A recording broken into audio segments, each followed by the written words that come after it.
It is the Zach Sang Show, and in a very rare move, I'm doing an interview alone. Wow. With the wonderful, talented, really beautiful-looking people.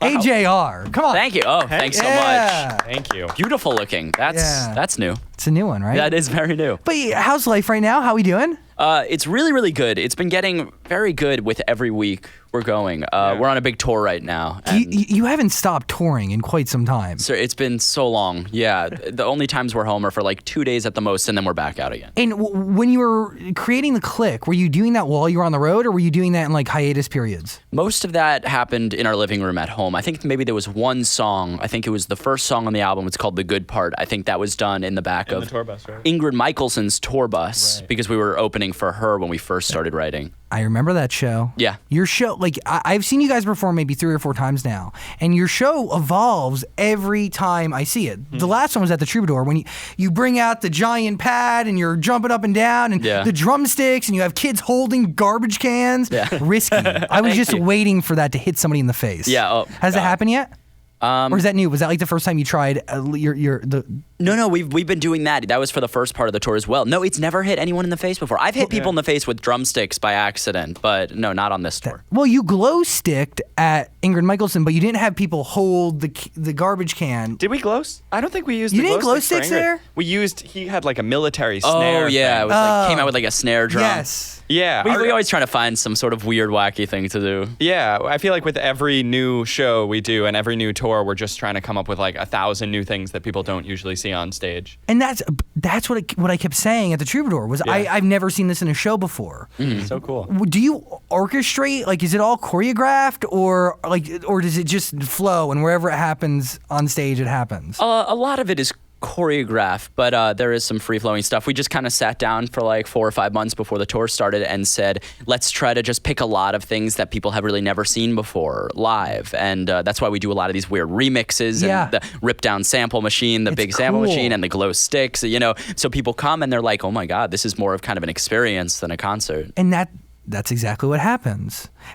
So you're not actually controlling the pad when you have the giant pad on the wall. That's like Adam. He's like mimicking it on the It's very machine. cool. Yeah. Our next tour, we want a big video wall where you can actually like hit the pads. That's sweet. Yeah. That'd be awesome. Okay, so but how many number one singles do we need to afford this, right? We need to be selling albums to pay for our giant video wall. So many. Touring is so expensive. You have no idea. And it's stressful. Oh my God, absolutely. Like, have you, when has it hit you that you're like, holy shit, this is my life right now and I need to just slow down? Yeah, I never thought that we'd be a band, or we never thought that we'd be a band that can sell tickets in general. I think like a year ago. What did you think you were going to be? Just Garbage men. Garbage men. Seriously. That was the goal. No, but we thought we'd always be a band that's trying to be successful and never really gonna hit it. But like, if you told us a year ago that we'd be selling out tours, we would have said that you're the craziest person in the world. And we would have said like, oh, we must have had 10 number one hits in order to be able to sell that. But what's cool, I'll just like continue what you're saying. What's cool is that we've gathered and we've tapped into this fan base that cares about what's on the radio, but also doesn't really care about what's on the radio. And I feel kind of bad saying this, but you don't need to. It's almost like a different breed of fans, and it's a breed of fans that buys albums and comes to shows and like really dives deep into the music. And so I think that what is really cool is that we can bring in people, and this is our second like sold out tour, and we can bring people even when we don't have a song on the radio at the moment. But by the way, you do. Yeah, right? You do. And thank you for playing it. Yes, of course. And but Spotify really, like that, like you were saying, it gives birth to a whole new group and generation of artists. Crazy, yeah. It's just the way it works, and that is pretty remarkable. Yeah. Truly, truly. I mean, wow. Okay, the Click. You're talking about having a really great, obviously an intense fan base, and I think it has to do with the fact that the Click speaks to our generation, our peers, in a way that I think music doesn't usually do, right? Because you were very forward and clear in your lyrics in every song, and you understood exactly like the message you were trying to convey. So you go, let's look at a song like Call My Dad, which is yours. Yeah. You sing it. Yeah. Was that written by you? Yeah. Solely? Was that one? That one, I think you wrote by yourself. Maybe that was the only one on the album that I just wrote alone. Everyone else, every other song we all wrote together. You really connected to that for sure. Yeah. I feel like that's the kind of song that one person has to write. Yeah, it's totally. just like the most personal, like honest thing. And it really, I mean, it is. Yeah. How do you, what goes through you to get that out? Like, I mean, where are you when you're writing that? How do you put yourself into that mindset? I was at Columbia. I was at college at the time, and I guess it was my sophomore year. Oh, wow. And I just started feeling really homesick. And I feel like the worst thing you can do when you're homesick is go out to a party and meet all these new people, because it just keeps piling up inside of you. And at the end of the night, at the end of the party, I just remember feeling like, just really want to talk to my dad right now. I just really want to feel like a little kid again and get under the covers and play with Legos. He's just the one that's going to make sure you know that everything's going to be okay. And that's just the greatest feeling. Yeah. You know, that feeling never goes away of unsureness with how everything's going to go. Yeah. So I think that's what you were feeling. And I think as soon as we wrote that and we discovered that feeling of just wanting to be a little kid, that really set the tone for the entire album of like, oh, man, I'm in my 20s. You probably feel this. Yeah. I'm in my 20s, but I want to be in 5th grade again, and I just want to be jumping on beds and playing with Legos. I mean, I still try to jump on a bed. And then then it breaks. I've seen you jump on a bed. Yeah, it's sick. Yeah, it's everything on my body just shakes. It's just it's nuts. It's like slow motion. Yeah. But I think the whole album speaks to kids in their 20s, right? Like even the single Drama. Mm-hmm. Like, you know, come on. Yeah. Our reality does blow. Exactly. That's just the God's honest truth. Yeah, that one was just super current. It's just exactly what's going on right now every day. And with that, we just wanted to point out kind of the most useless and not useless, like most unimportant problems in life that everyone is so obsessed with, including and especially the three of us, and how we can't let go of that when there are really, really important problems going on in the world. All anyone can focus on is like Katy Perry versus Taylor Swift. And it's like, who cares, honestly? It's the nonsense. Seriously, yeah. A song like that, right? Because it is so reflective and it totally, I mean, it showcases the right now. Mm-hmm. Does that song live on forever, or is that a song you listen back to in 20 years and you go, wow, this was us back then. This was our focus. This is crazy. That's actually a great question, because totally. That's like the danger of doing what we did, of making a super, super specific in the moment album. And someone like, I don't know, like Vampire Weekend, sure. Like they write songs that are super, super timeless because they're this poetic, general feeling that you'll always have. Yes. But we're writing songs like I Didn't Smoke No Grass Today. That's like people can only care about, I guess, for just a little bit. And then I guess in 20 years from now, maybe they'll feel something different. But at the moment, I think the topics we felt were so powerful and so true to us and to the culture that we kind of just had to do it. But isn't that our generation as a whole, right? We want things now, and we want things about the now, and you release something and eventually you move on anyway. Yeah, absolutely. You know? I think the now thing is also an interesting point because it speaks to the now of the music industry, because something like Spotify, you can the idea of a hit on Spotify is if people listen to the song over and over and over again, and when people listen to it, each one counts towards a stream. But for example, for iTunes, it's 1 point of purchase. And that's you download the song, you can listen to it 0 times or 1,000,000 times. So the thing with Spotify is the songs that are going to become the biggest hits are the ones that are actually going to have longevity and you can listen to again in 20 years and they still make sense. But it also keeps you relevant to fans because, you know, people want things now and then it's disposable. Music is more disposable now than ever. Can we agree? Or? I think so. Yeah. Right? Yeah, no? that's kind of sad. It is kind of sad. I think so. It is really sad. It you hurts. have major artists putting out songs every single week. Dude, John Mayer is releasing his album in, 4 songs. Yeah. Like, come on. Yeah. You know, and there's obviously a story from start to finish with The Click, and you start with an overture, so you get an idea of what the album's going to be. And it was interesting. You said you wrote Call My Dad when you were a sophomore year. Like, when did the creation of this album actually begin? So I was a sophomore, but I was 21 because I took off all this time. What is this? Isn't that weird? Yeah. What are you hanging out with like 18-year-olds? Yeah, he sure was. Yeah. That's weird, bro. Yeah, by the time I graduate from Columbia, I'm going to be 40. 47 years old. And I finally made it. Yeah, right. It's worth it. You'll have the degree. Yeah, exactly. Yeah. It took 2 years. Probably 2 years. From the first to last song. Got it. And it's kind of interesting to write these songs because our whole idea with the EP, with What Everyone's Thinking EP, like that we talked about last time, and with The Click, we wanted to write every single song on the album about a topic that has never been talked about before. Yeah. And so like the process we went through for that, which is a really hard thing to do, is we focused really hard on each song and worked for 2 months on every single song, as opposed to a different approach. Like I know Andy Grammer, I've written with Andy Grammer. His approach is he's going to spend, and this is a great approach because he's had so much success, he's going to spend a day or two on a song, and he's going to just put everything into it, and then at the end of that day or two, if it's really good, he'll use it, and if it's not good, he'll throw it away. So therefore, he wrote 200 songs or something for his album. You're investing in a song, in a vision, and a story, and you're going to see it through to the end. Yeah. Which is a lot more dangerous, I think, and risky of an approach, for sure. It's kind of like, I use this metaphor, but I'm going to use it differently. It's kind of like songwriting is like fishing, where it's kind of, you need to get a little bit lucky, and you need to like cast your whatever line out there, and hopefully like a fish will bite. But there's a certain amount of work you could put into the bait. You know, you could just use a worm, or you could like make a really elaborate, realistic looking. I totally understand it. That's a good metaphor there. So there's some luck, but there's also some putting a lot of work in. Have you ever been fishing, Ryan? Never, and I never will. Do people put work into the bait? Is that, I don't know, but I get the metaphor. Do they? Okay. The bait is the thing the fish see. That's how I get the fish. The fish come to the bait. But do they make like realistic looking bait as opposed to just a worm? Like, unlike you, Ryan, I've fished a few times in my life, and there's some real like alive looking.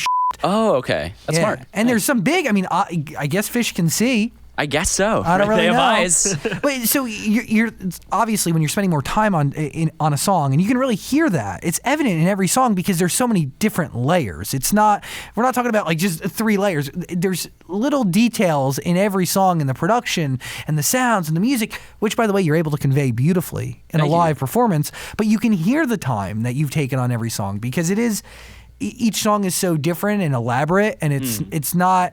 I don't want to say like surface level, but it's so deep. Like you can really hear it. So it's obvious. And the work is worth it. Thank you for listening to the album. Oh, dude, I've listened to it many, many, many, many times.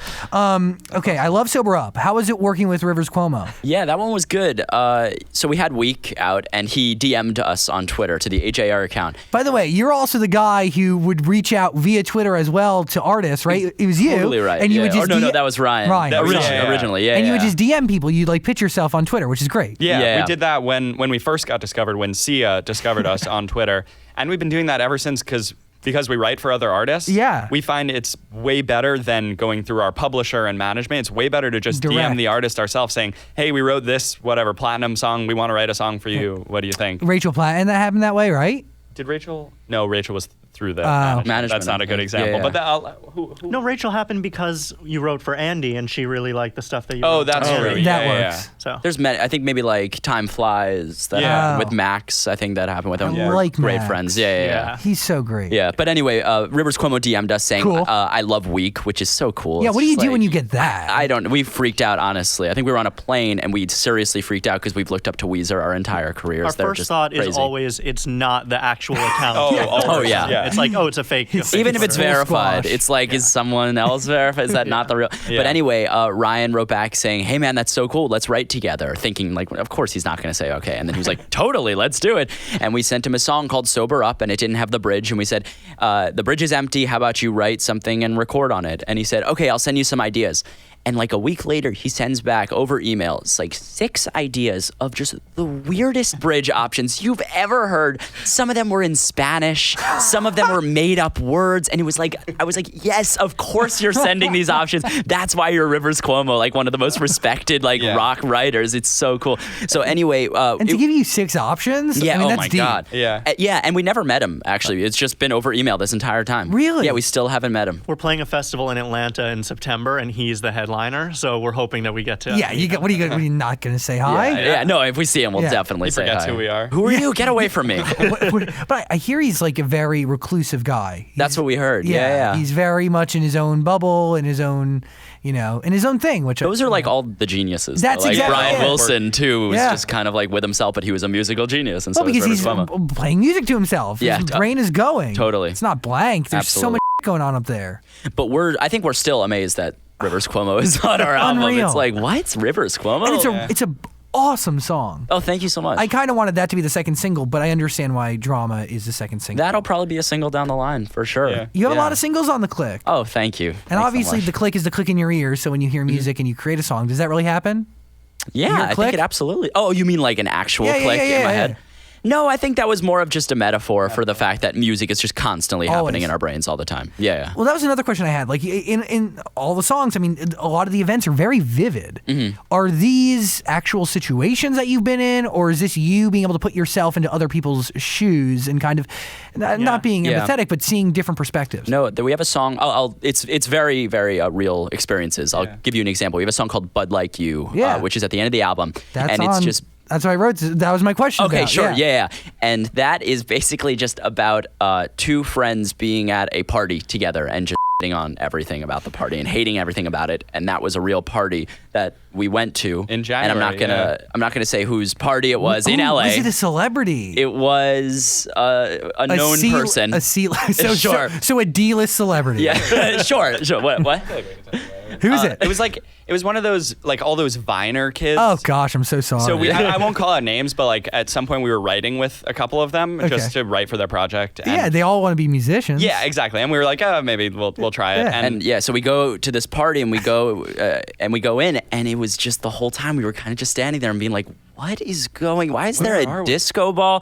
That DJ booth is not even plugged in. Like, that person's pretending to be a DJ. Yeah. And it was just like such a great moment in that we just like developed this bond by just hating on everything. Yeah, we realized like a best friend is the person that you could just hate everything with. But that's the truth. Yeah, even the shittiest moments are awesome. Yeah, exactly. Even the dumbest situations are great. Yeah. Wow. Do you have that with Dan? No. That was the quickest no right away. Yeah, don't even think about that one. No, we're enemies more than friends for sure. Yeah. So, okay, you obviously listen to a lot of pop music. You're very much connected. Your ears are always working. Is there a difference between inspiration, interpretation, and plagiarism? Like, where do the three like cross, and at what point do they? Because you can hear that, right? You can hear songs like, look at the Chainsmokers. I don't want to consider them being like they have a sound, right? But they do have a sound. Yeah. You know that, and it's not plagiarism. But even from other artists, right? When Harry Styles goes to the right, there's like 10 other artists that need to go to the right instead of the people that go to the left and make something different, right? Do you understand what I'm saying? Yeah. I'll answer the last one, and then you could do the first two. Wait, but what's the question? No, there's no question. I just want your thoughts on it, because like, even if you listen to your album now, right, The Click, Netflix Strip is one of my favorite songs. It's the most original song in my opinion that I've ever heard. The idea that you could take a show that everybody binges and everybody gets connected to, and it's not just one show, you really loop into different shows and weave that into life in a song, it's beautiful. But you listen to Netflix Strip, but you also listen to a song like Jon Bellion, Human, there's similarities. Oh my God. People bring this up to you already? Yeah, this has been happening. This is like, okay, so this was, I guess we can clear it up now. That was totally subconscious, or it wasn't on purpose or anything like that. I didn't think so. Yeah, I don't know. Like, so many, first of all, also, if you listen to it, like, we can clear this up for anyone that's watching. We've been getting a little, like, some comments that you completely stole Human. Everything about the song is the same. And I get that the verse melodies sound similar. None of the notes are the same at all. It's just a similar structure for sure if you actually listen closely. And we didn't listen to Jon Bellion Human and was like, that's going to be the verse for Netflix Strip. Sometimes that happens, and I can name maybe like 10 pairs of songs that have the exact same melodies for the verse. But something like that, I feel, was completely just subconscious. And on a pure legal front, it's 7 notes in a row of the same intervals. That's considered plagiarism in any key. Got it. So yeah, if there's 7 notes in a row. So obviously the song doesn't have 7 notes. No. To clear it up, we didn't we didn't want to plagiarize anything. But when somebody brought that up to me, right, and I had a whole discussion about it, and it happened. Even the discussion happened before I even saw you guys at the last show, and the argument I made to them was, it's not. I feel like there's a different genre being formed. It's a new way to do pop music. It's a new way to convey a story and to convey a message. Because are there similarities between the sounds overall? I mean, I guess so, kind of, but not really. I think it's hard to put into words. Like the argument, not an argument I was making was that it was a different genre. Like Jon Bellion and The Human Condition, and I'm not even saying Human, I'm talking about a totally different album, kind of set course to like a different type of pop music, right? A different way to speak to someone in their 20s and a different way to convey those sounds that I believe haven't been on the radio in a long time, if ever, right? Yeah. So it's a different way to like kind of convey a story. Totally. And they're different sounds, but like it's theatrical, it's bigger, it's vivid, it's different. And I'm really glad that you can like recognize that for sure. I feel like one of the problems in today's music culture is that all anyone wants to do is make comparisons. And you for can't sure. do that. Yeah. Like going back to the Jon Bellion thing, ever since like I think that human thing, people like to make comparisons, and then they're like, okay, everything about them is the same. Like they stole the sample machine from Jon Bellion, they stole the overture, and it's like, guys, we've been using a sample machine for like maybe 5 years before we even knew who Jon Bellion was. The overture thing, because I know that he did sort of an overture thing. We did the overture on our first album, Living Room, which was 3 years before that came out. So it's kind of just like whoever's biggest at the moment, everyone copied them. But I don't think it's I think it's a different way to give an album to somebody. Yeah, totally. And it's a different way to kind of tell a story. And I think the sounds are more vivid, and the production style is obviously unique, but it's never been done before. So when you see two people do it, everybody puts the two together. Yeah, I totally. think maybe the Jon Bellion thing is us and Jon Bellion have a lot of the same influences. And I noticed like his favorite thing is like Paul Simon and Kanye West. Those are his two biggest influences. And our biggest influences happen to be like the Beach Boys and Kanye West. So I think if you like combine those two, you're going to get kind of similar things. But I think that I think that most of the fans are realizing that there's something very different about the albums, that I think we focused a lot more on lyrics and a lot more, like we've been talking about really relatable topics that have not really been touched upon enough in music.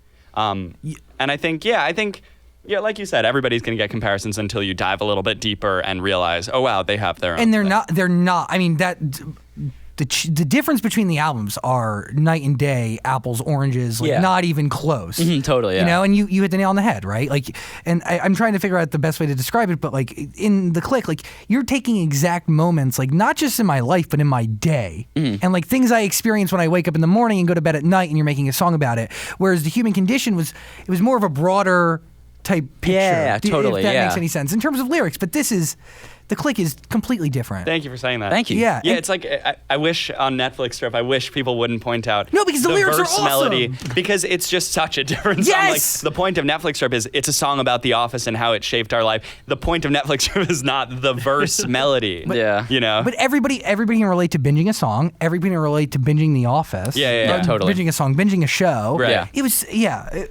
totally different record. Thanks, man. Totally different. But I had to Glad bring we it cleared that up. Yes. Yeah, because we've been seeing that on Twitter, and it's like, should we say that it's not the same? Should we say that it was subconscious? It was like, I'm glad you brought that up then. Yeah. It's music. It's meant to it's be. It's music, you know? Yeah. Turning Out, another one of my favorite songs off the record. Great. How are we evolved so far? Where are you at? We're still turning out for sure. You're the voice I'm singing it. Yeah. I've already turned. He's turned bad. I've turned bad. I've been so out, I gotta go back. Yeah. I think we're never gonna be finished turning out. I'm saying that in quotes, because it's just such a great thing. I think that we've realized, and it was scary at first. Like, I can't commit to anyone, or I can't commit to anything. But I think it's just so exciting to know that we're not fully finished growing up. That there's still more about us to discover, and I think that's much more exciting than sad. Who'd you sing it to? Who was that written to? Was it written to a lover? Was it written to? I was trying to figure it out. Yeah, that because you're pretty much saying like, go. Just, I think it relates to a lot of different things. It relates to kind of your love life and not knowing. It's kind of a hard thing to know.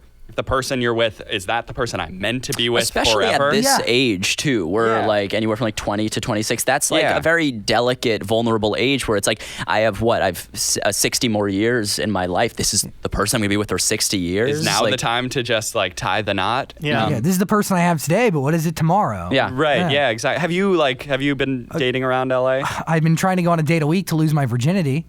I've been working on it. Has that happened yet or no? No. No. Okay. No. I'm still a virgin. Okay. Are you still? Yeah. Oh, okay. Last time you said it, I didn't know if like you were joking. Okay. No. Completely. Still a virgin. Totally a virgin. And I love how open you are about it. That's great. That's awesome. Why not? Yeah. I only have so many defining qualities about me, and my virginity just happens to be one of them. That's a very interesting one. Yeah. That's awesome. Are you on like Tinder? I'm on Tinder. I'm swiping on Tinder heavily. I'm trying to do the Bumble thing, but like, what's the difference between Tinder and Bumble? Bumble, the connections only last for a certain amount of time, and then Tinder it lasts forever. But Bumble was Tinder for hot people. Yeah, maybe like more intellectual people. That's why Zach is on there for sure. Yeah. I'm trying to join this thing called Raya. It's like the I've heard about this. What is this? It's like the celebrity selective version of like Tinder, and they've denied me like 3 times. And then yesterday I get dinner with the guy, and he's like, "Yeah, you hear about this date called?" Because he's asking me about my dating life, and I go, "Yeah, you hear about this dating app called Ryan?" I go, "Yeah, I can't get on." He goes, "Don't worry, I'll hook you up." Oh. So now I'm gonna get So on it's this for thing. celebrities. Well, it's like, I guess, like people, to be honest with you, the formula is based on like how many celebrities and how many users of the app actually follow you on Instagram. So if I don't have a lot of followers on my Instagram who use Raya or other like big celebrities, they're not going to let me on. I wonder if like Taylor Swift is on Raya. Dude, I have no idea what I'm about to or get into. Yeah, you could be like dating. I don't even know. You just pull anyone out of there. Sylvester Stallone. Sure, oh yeah, Anybody. I don't know not? why my brain went to That's him. weird that you would pick him. Is that Weird. Sort of a Freudian slip there. With No, there's Okay. nothing about him is at all attractive. If anything, Okay. it's disgusting. I don't know why I went to his name. Definitely. I haven't thought about him I haven't thought about Sylvester Stallone since I realized how hot his daughters were at the Oscars. Are they? Oh, they're I gorgeous. didn't even see. Really? Oh Yeah. my God, they're like, oh yeah. You guys are dating, right? The 3 of you are all in a relationship, right? We have girlfriends. He's single. Is this new? Yeah. Oh, were you with someone last time we were here? I feel like you Yeah. were. Yeah, you were. Yep. I'm sorry. It's okay. Oh. How long was that relationship for? A while. Oh, who ended it? Both of us. Mutual? Were you on the Yeah. road too much? And funny enough, it like kind of ended officially today. Oh my gosh! Wow. Like catching him at a Yeah. very Open vulnerable time. wound. Yeah, very open. Open wound. Well, I'm sorry, but know So, that If you there's. can hook me up with Raya, I'm down. Yeah, Let me yeah. know. Welcome to the single life. Cool. Yeah, we'll get you out there. Nice. You got to do that. I love that Zach is now the head of Adam's dating team. We'll get you out there. You couldn't have picked a more inexperienced individual to run this. Haven't lost my virginity, but let's just do this anyway. You know, Yep. I've seen in movies the phrase "those who don't do teach," or There you can't go. do Perfect. teach. Yeah, School of Rock. that's one of the greatest of all When you time. go on dates, do you tell people that you're still a virgin? Like, Good do you question. Lead with that, or? Sometimes it comes out, and sometimes it comes out like eventually, maybe Yeah. 2 or 3 dates in. What are people's reactions to it? To my face, they're cool, but that's all bullshit. Because I literally, I went through it with my friends last night. Like, there's a chance that my friend is dating a virgin, and he goes, I don't want her to spend the night at my house now. Because nobody wants to help a virgin lose their virginity. Because for some reason, people feel like there's this weird, ridiculous pressure and this insane stigma around it. And it's like, dude, you think I want this thing? Like, do you think I want this hanging over my life? No, Wow. but you can't, it's hard, Yeah. I feel I've lost. There was one human being that I was seeing consistently for maybe 4 or 5 weeks, and they continued to see me after I told them that I was a virgin. And then when it finally came time for like it to happen, they just totally checked out. Really? Got cold feet? Well, it was either that or they like really got a sense for my body. I don't know why you're on your body, so you're in shape. Like, in what world is this shape? I don't know. You look pretty Yeah, good. I'm in a shape. I'm not in shape. No, a shape is what I meant. Yeah, for sure. in a shape. This bar is blocking the bottom half of you. All so of it. From, He's from just top up, you like. 1,000 pounds just from the waist down. It's crazy. Yeah. But yeah, being a virgin is really hard. I mean, it's Wow. it makes it difficult to lose it, honestly, But Maybe you'll have Interesting. a better story though. When you finally do, maybe you'll have like just a more winding, cool story than the rest of us. and I want to make sure that my story like lives on. I'm gonna start doing a diary, so I'm gonna write down every date that I go on. Yeah. I'm gonna keep a log and Right to Cosmopolitan. yeah, Yeah. You have a column. writing for Cosmo. Hey guys, Virgin Diary Week 1. Virgin Zach here. Yeah, Just brought out the Nickelodeon Zach Sang voice. That was awesome. Virgin Zach today writes, this guy I was with, we were walking to our dinner, and he saw a gym that was close to my house and goes, hey, you should really join that gym. Oh my God. Yeah, I'd read that for It was sure. right? Yeah, that's good. Well, I'm gonna work on something. I got something in the works. Let us know. Text us right away. You can score it. Maybe it should be more than nobody reads Or anymore. you're going to make like a tape or something Well, it should like be that. maybe Okay. like a cartoon or something. Okay, sounds I don't good. know. I know Cumulus is looking for another syndicated show. Yeah, this is it. Virgin Zach. Weekly Virgin Diaries. The Click is the album. It is out now. You got it. Seriously, you do yourself a favor and you listen to this album because it really is great. You can tell all the time and care and all of you that you put into it. And I know that you put a lot of yourself into it because I see myself in it. Mm-hmm. And that's the type of music that really affects my life. When I can listen to something and hear things that I've gone through and I can see myself like I'm looking in a mirror, but I'm actually listening to it. That happened with The Click. That is so cool. Yeah. We figured out, I think, that it never works to say, I'm going to write a relatable song today. Like, that never will work. No. All you can do, at least for us, is just write the most personal thing possible. And hope that it relates. And hope that it relates. And it worked well with Weak, and it's working well with Drama, so we'll see. The craziest thing is, just to go back to Turning Out for a second, when we play Turning Out on tour, and we have guys in the audience that are in their 20s, 30s, 40s, and they're singing along to the song, I'm a little kid, and so are you, don't you go and grow up before I do. Yeah. We never thought in writing that in our living room that it would relate to anybody of all ages. We thought it would be like such a specific kind of person, but to see that song kind of resonate, and I mean, you said it before, it's just there's something really personal about that song, and I think at some point that's going to end up being a single because it just means so much to us and clearly our fans. But it's also a song that it's not necessarily in the moment. So it's a song that can also live on forever because you're constantly turning out. Yeah. Right? Yeah, You're constantly evolving. You never know where the end's going to be, and relationships will exist forever. And you never know exactly who you're in a relationship with, what they'll end up being like. Yeah. That's always There's a relevant. line in it that's like, do you want to be there to see how I turn out?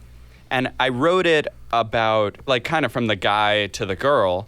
And it's been so interesting seeing everybody from different ages hear that line as a different thing. Like, I was talking to my dad, and my dad, like, cries every time he hears that song, which is really sweet.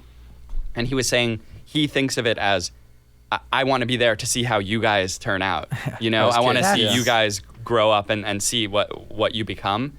And that's just like, how crazy is that we wrote this line, and it just means something totally different to someone in a different generation. Which is great but that's also, that's a timeless song, right? When a song is so specific yet broad that people can take it on and it applies new meaning to them. Like it's everybody has a different definition of what turning out is. Totally. Right. It's cool. Totally. You do majority of the writing? No, we've just brought up songs. I think that just I've Call My Dad heard. and Turning Out, or just he kind of took the lead on for sure. But usually it starts from one of us, because that's like the only way to really, I think, write a personal song. Is he came to me with "Come Hang Out," our song. Got it. He was like, I'm looking through my texts, and all my friends are just saying like, "Come hang out," and all I have to keep saying is, "Sorry, I'm in Raleigh this day. I'm here this day." And he kind of started that, and he started the seed of that, and then we kind of watered it and developed it. That's beautiful. Did you give Elvis Duran a second mention on this album? Just once. Well, just once and Come Hang Out, right? Yeah. Oh, I feel like there was another one. I heard Elvis, Wake Up to Elvis and Friends. That was the line.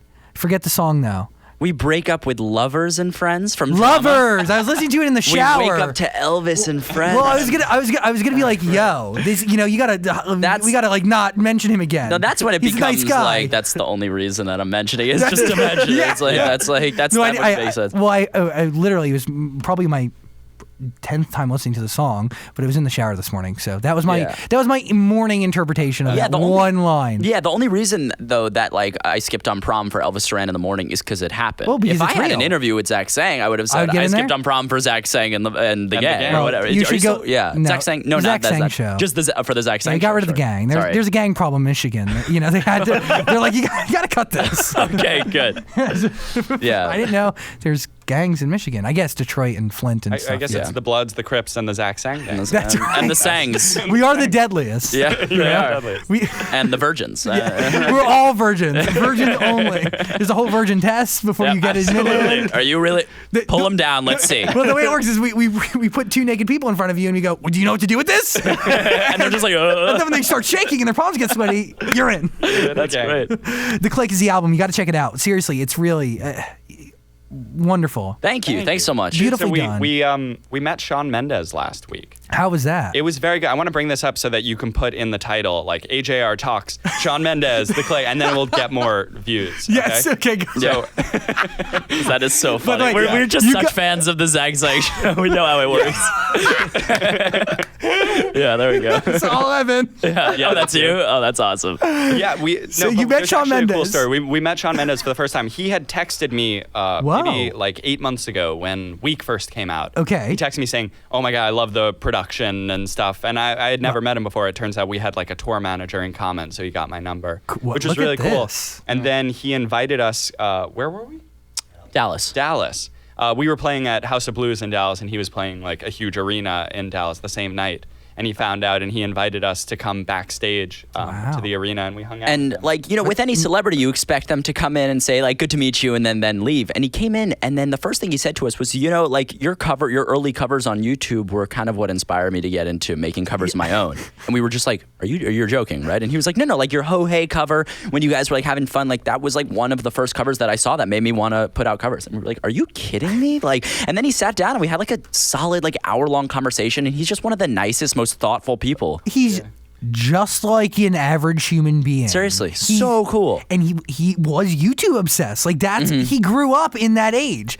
I know for a fact that he goes back, like he'll like search things like that on YouTube and binge it for hours and has. That's awesome. Yeah, it was so cool because he was playing the arena, which was like 30,000 people, and we went back and played like House of Blues, which definitely wasn't 30,000 people. It was so cool. Like we inspired that guy in some way. That is so cool. You got to do a song now together. Oh yeah, that'd be cool. Yeah, we want to write for his project for sure. Let's put that out into the universe. That's amazing. You should take the lead on that too. Well, Adam's Dating and the Shawn Mendes collaboration. Yeah. There's an invitation out to him, you know, to come on the show, and it's been a while. Have you interviewed him? Yeah, he's come on twice. Oh, nice. Once back in New York in that studio that the first time I met you guys. Oh, wow. And then he came on with Camila once. Yeah, he's a nice guy. He's really normal. Just so cool. He's an average human being in the best way possible. It's so great because like celebrities, they get to be dicks to a degree. Yeah. And like people are okay with it because it's like that's what you get to be. He just wasn't at all, and it was just so cool. How are you doing on the fame scale? Are you still not famous? I think so. Fame has like a weird definition for us. I guess it's just kind of like us walking down the street and getting recognized all the time. It doesn't happen that often. I feel like also because of the hat for sure. So I think on that degree, we're still pretty not famous. I think the music is out there for sure though. And that's what you really want famous, right? That's kind of what we want. Yeah. And you have radio stations all over the country playing the song. Yeah, absolutely. So. It was cool talking to Shawn also about things that we're just experiencing now for the first time. So like I said, this is our second sold out tour. So now we're at a place where when we compare shows to each other, it's not like, oh, that show was better because more people came, and this one, it was only half filled, so it wasn't as good. So we're at like a consistent level where every show we play now, like it's And what are you sold giving out. notes on? Are you giving notes on your actual performance? Exactly. So like, how do you compare? Because every night can't be the most magical show ever when you're on stage. Some nights have to be like consistent, and you're getting through the song. And Story I was asking, of my life. right? Oh, I'm sure with Absolutely. interviews, 5 hours a day, 5 days a week. Yeah. They all can't be great. Yeah. Exactly. Absolutely. And I was talking to Shawn about that because I was curious if he still feels that when he's playing for arenas every night. He was like, absolutely. Every night can't be magical. Some nights have to be just a little bit lower so that the good nights can be a little higher. That's it. Right? Peaks and valleys are necessary. Yeah. You can't have a peak without a valley. That's right. You said it. But wow. But Isn't that interesting? Yeah. No, it's really fascinating because, you know, I've thought of that in my world, which is kind of similar, you know, the idea of like, you got to do consistency over quality sometimes, right? Yeah. And like, what defines a good show for you then? But you have to figure that out. And if you don't realize that, you can also eat yourself up. Right? Yeah. You can really destroy yourself over having a bad moment in a show or having a poor show. Like, I feel like that can eat somebody up. Yeah. It's so hard to put into words what makes a good show. You can't go like, oh, they screamed at that point. It's more of just a feeling that the crowd and the artist share, you know? Yeah, it's just like a magic that you want to tell all your friends about afterwards. Like, oh, it was just such a once-in-a-lifetime kind of show. Yeah. I want this like Shawn Mendes thing to happen. Yeah. This needs to be on the we're list. in contact, so maybe something will happen. Yeah, this is nice. Yeah. Anybody else you're talking to? Any other celebrity friends you got just chilling in your back pocket? We have some collaborations coming out, like EDM-wise, and we can't name specific names. We can't say it, but like pretty big names, which is really cool and new for us. A really big DJ reached out to us and because of Week? Because of Week, yeah. Maybe because of the album. I think he just liked the vibe. I really wish I could say who it is, but I can't. But everybody knows him. And we had a song that didn't make the album, and he was like, "Oh, do you have any like songs that you're working on?" We sent him this song. You only have one song that didn't make the album? No, we have 4 or 5 that didn't make the album. But this one worked in the most EDM way. And so he like really pumped it up and made it into a song that sounds like him, and it's going to be a single at some point. Is it going to be him and AJR or just him? Him featuring AJR and another well-known rapper, actually. Yeah. Look, woo! I know. Is this going to be your first song with a rapper? Yeah, for sure. So. Yeah. First, yeah. Look at you guys. Look Thank at this. Look at this. From Spotify cool. to mainstream. Yeah. It's all coming together. Zach, we did it. just all the girls at the end of senior year. Yeah, exactly. We did Finally! Let's jump up together. Exactly. Yep. AJR, The Click is the album. Do yourself a favor, and you got to listen to it if you haven't. And even if you listened to it before, listen to it now with hopefully some form of a new perspective on what those songs mean and what they're all about. And the fact that you took like a month to do each song. Yeah. It's fascinating. Thank 2 you. months. Months to 2, right? Yeah. Yeah, depending on the sometimes song. more, yeah. It's cool. I love Thank you. that Zach has tried to end the interview like 3 times. Nah, there's a lot of stuff. Shawn Mendes. Jack Ryan, anything else on your mind? No, we covered it all. This is a very Good job. rare thing just having me. I hope is- this it's didn't nice. disappoint you. I really like it. I really like it. We're always a little more worried when he's here that he brings up the scary stuff. He means Dan? Yeah, Dan. Yeah, Well, sorry. I hope I brought up the Jon Bellion thing in a respectful way. That totally. Because totally fine. I don't mean it in a disrespectful way. Yeah, by it's so any funny means. because like answering fans one-on-one could like start something crazy and irrational. So I guess it's good you brought it up so we can kind of get that cleared up. You know, Beautiful. music is music is music. You know, Amen. AJR, Adam Jack Ryan. How's your girlfriend? Great. Do you always remember? got to ask about the girl. Yeah, your girlfriend texted me on Valentine's Day. I got a nice photo of the two Oh, of is you that at right? dinner. Oh, that's right. Yeah. You remember her name? Oh. Is it Alyssa? No. No. That couldn't I be have her phone farther number. from What the- is it? Carly. What? Carly. Carly. Jesus Christ. Definitely not. Well, I think I just saw her on Facebook. I'm gonna did reach she out friend to you? her. Yeah, we're friends. She loves you. She's obsessed with you. We're cool. Yeah. Well, now I'm gonna really like take this in because that photo I got on Valentine's Day was very nice. If you ever want someone to lose your virginity to, Carly's Carly's always open. Carly's down. In a 5-year relationship, I think you're there already, right? Can you just like loan thinks her I'm to me? serious. Is this Sorry. like Kazakhstan and Borat? Can you loan me her? Yeah, absolutely. That's Can you great. loan me your woman? Yeah. You get back to me. Yeah, we'll talk after. I'll make you an offer. Nice. Adam, Jack, and Ryan, Thank AJR, you. The Click. Thanks, guys. Thank you. Thank man. you.